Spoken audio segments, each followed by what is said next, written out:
Should the girls lead in salsa and bachata? That is the question.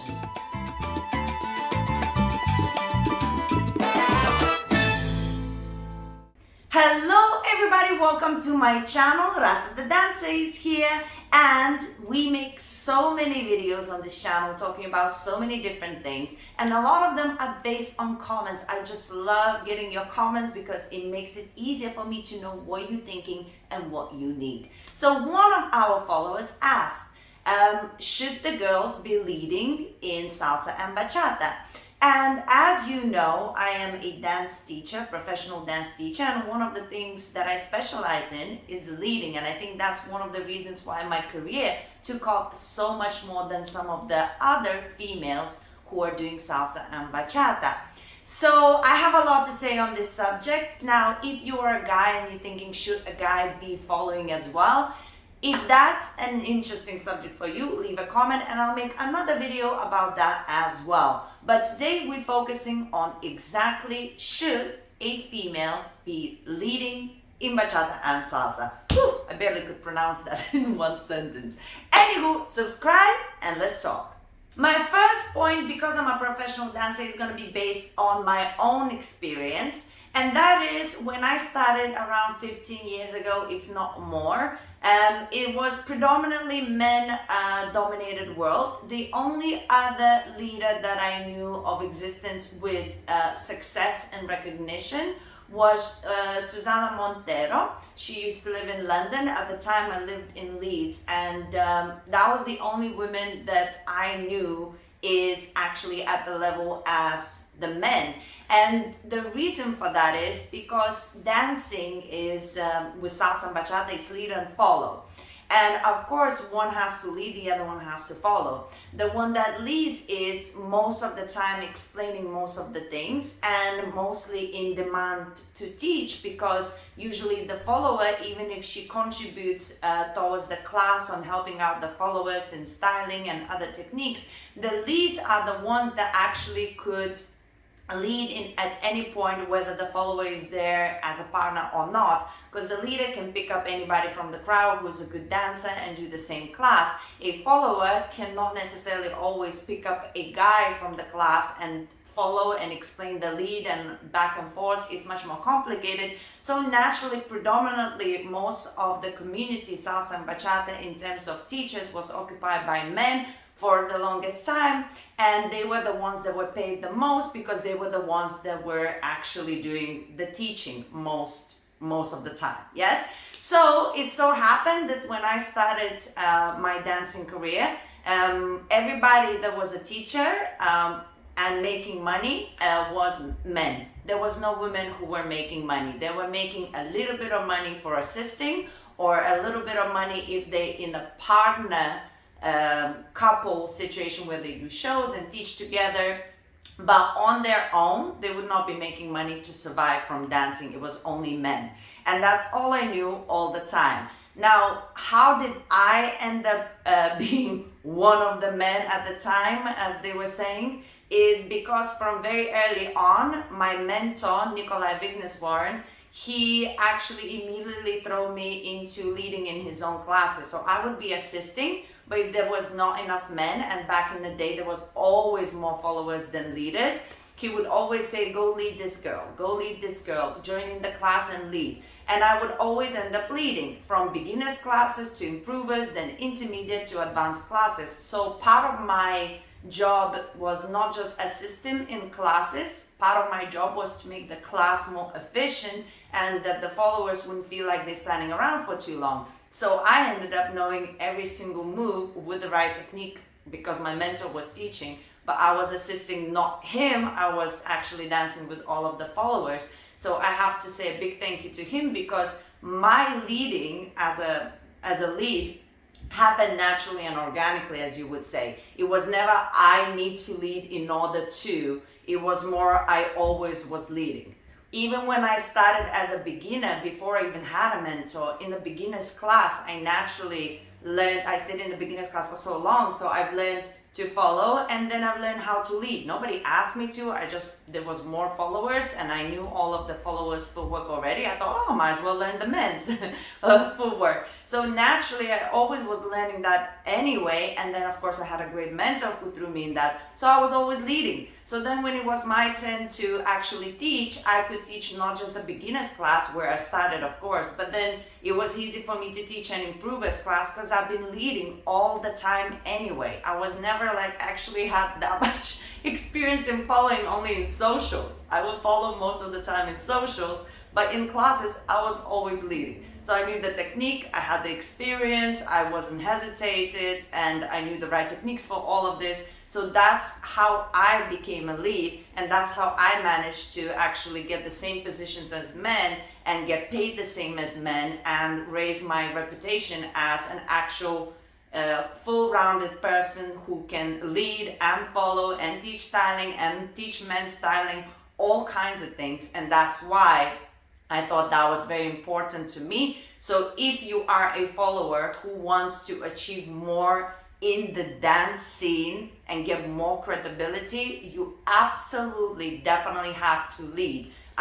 Otherwise you will have a very small window to make a lot of money from your individual styling work or whatever you might do.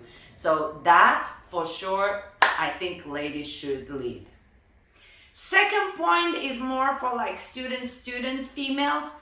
Like if you feel like you don't get enough dances in social environment, if you feel like you mostly standing out, you go somewhere and you don't get as many dances as somebody else, leading it actually will make you have more opportunities to dance with people. Now, said that, it's a completely different experience. The way you lead and the way you follow, it feels different, you know, as an experience. So will you actually fill the gap of wanting to, you know, fill the gap of not having those dances where you are a follower? Probably not, because it's a different feeling.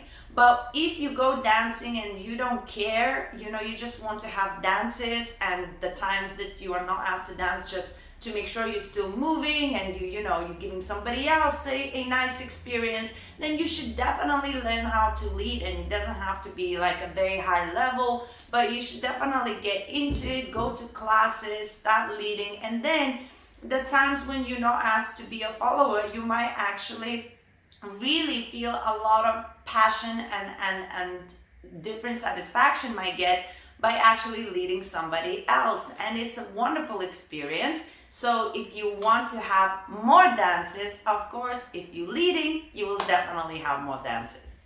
And my final point, I know actually a lot of followers who start leading just because, you know, there's not enough men or something, and they actually really enjoy it, because what we don't get to do as much as followers is interpret the music the way we want usually, or create combinations we want, right? We just follow whatever is thrown at us.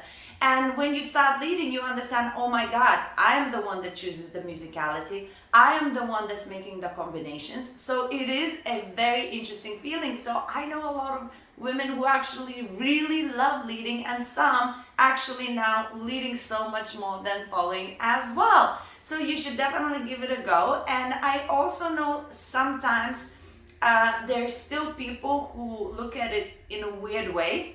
Less and less, but there is still few. So if you get people who don't want, like if you ask a girl and she doesn't want to dance with you only because you are a girl, just take it as like whatever and just move along. Don't take it personally. Don't think you shouldn't lead or is something wrong with you leading. My God, we're not trying to ask somebody on a date. We're just asking for somebody to dance, you know? How is this different than in the club when you're with the girlfriends and you're dancing together? You know what I mean? So there's something that they are uncomfortable with, and that's their issue, and just move along. You definitely shouldn't take that as an example to put you down. Now I'll go even further. There is still, and I know these people, there is still teachers who don't want you to lead in a class. So sometimes you go to a class and you think, I'm gonna go and lead to learn, and there's not enough followers.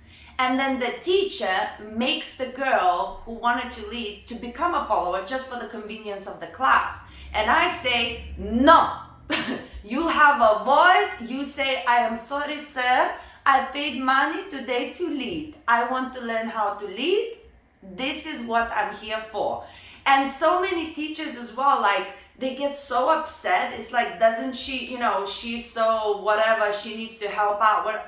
Your purpose in life is not to be a follower. Your purpose of the class when you pay money is to get what you need from that class. So don't allow anybody to just throw you around. If you came to the class and you came there to lead, it doesn't matter whether they have enough followers. That is not your concern. You paid money to be in a class. The concern is of the teacher. How he's going to manage is on them. It is not on you. So don't allow them to make you feel bad that you need to follow when you actually wanted to lead, okay? And if you have a teacher who doesn't even allow women to lead or like men to follow or whatever, you tell me their name. You tell me their name and I will talk to them personally. I had already some conversations with men because, as I say, usually I'm in a room with all men and only me, And trust me when I tell you, I had some really eye-to-eye conversations and saying, what is wrong with you? What century you living on? What is you trying to do here? Are you doing this for yourself or for the better of your students, okay? So if you want to lead, you lead, full stop. This is not some sort of sexual change or approach or whatever. Anybody who wants to lead should be able to lead. Anybody who wants to follow should be able to follow. You don't want to dance with the person, you say no. And the other person who gets the no, you move along, okay? Nobody needs to take any of this personal. This is just dancing, expressing yourself on the dance floor, and nothing more, nothing less. And that is my opinion. Let me know if you agree with my opinion and let me know about your experiences as well in the comments below. Now, in the meantime, check out these other videos I have made about the dance floor. Keep on exploring and maybe your mind will be open and you'll have more questions, which is the best thing ever. That means we're thinking. That means we are thinking. And guys, if you haven't subscribed yet, you know what to do. And also ring the bell because then you're going to be notified when the new videos come out and we can just keep on talking together about these subjects. Love you loads. Mwah! Ciao for now.